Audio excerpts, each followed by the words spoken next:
So, this episode will take you to the wine region of Madrid, Spain, as I've tasted an inspiring Albillo, the Cantocuerdas from the Bodegas Bernabeleva. I hope I've pronounced it well enough to be recognizable.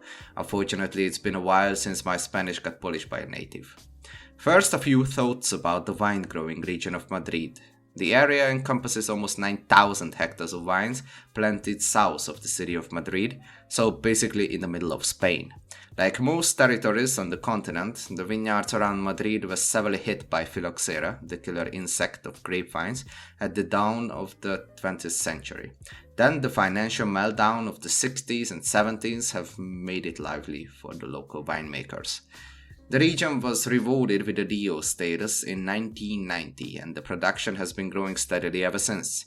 Classic warm continental climate with little twist regarding the majority of the plantings because they mostly lie between 700 and 1000 meters of altitude. The region can be divided into 3 distinct subzones which are varying not only geologically but stylistically as well.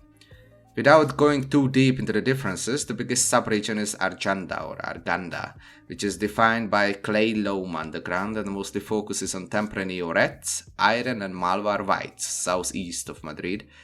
In the second biggest subzone, San Martin, soils are mostly granitic, and this western subzone gives around 25% of the regional production.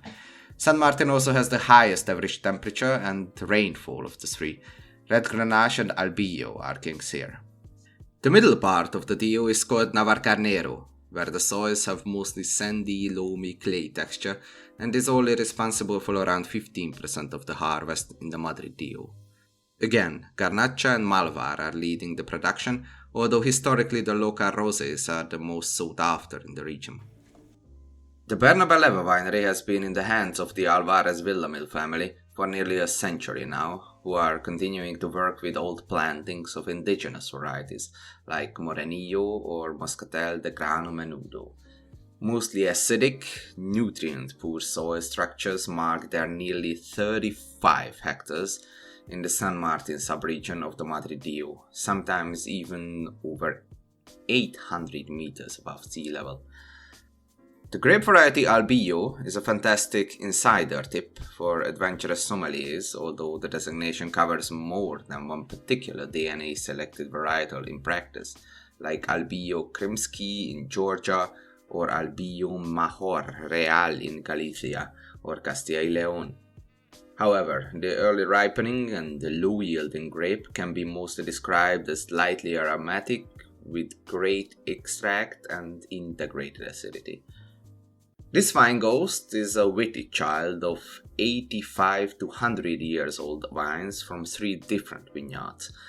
After 1 day of maceration, the wine was aged in 2,500 little barrels on the lees. Just by looking at it, the wine has an almost deep golden color with copper and amber-like reflexes on the side. While swirling the glass, the wine makes the impression of a rather extract-rich wine. The perfume is very sophisticated and enticing. The first impression is a natural wine-like kind of aromatic profile, particular sallow, yeasty, fermenting kind of smell, like a kind of fermenting white apple or quince or overripe pear from under the tree on an already chilly dawn. Showing light white tea aromas also in the nose, kind of raisiny aromatic, fainting scent of incense and slightly unripe tropical fruit aromas. So the look and the smell already implies either used or acacia oak and kind of minimalistic cellar oak without any filtration or too much fining. On the palate, the wine outstandingly combines freshness, creaminess, substance, and dancing vitality. The skin contact affords the wine with an extra layer and spicy, quite weighty phenolics. All those savory, animating, funky aromas are also confirmed at the palate, what I also smelled in the nose, plus some stewed peach kind of aromatic, slightly bitter overtones as well, like preserved lemon, blood orange, muscat, or even cardamom. Also light herbal tones coming up as well. Almost resembles an Italian vermouth.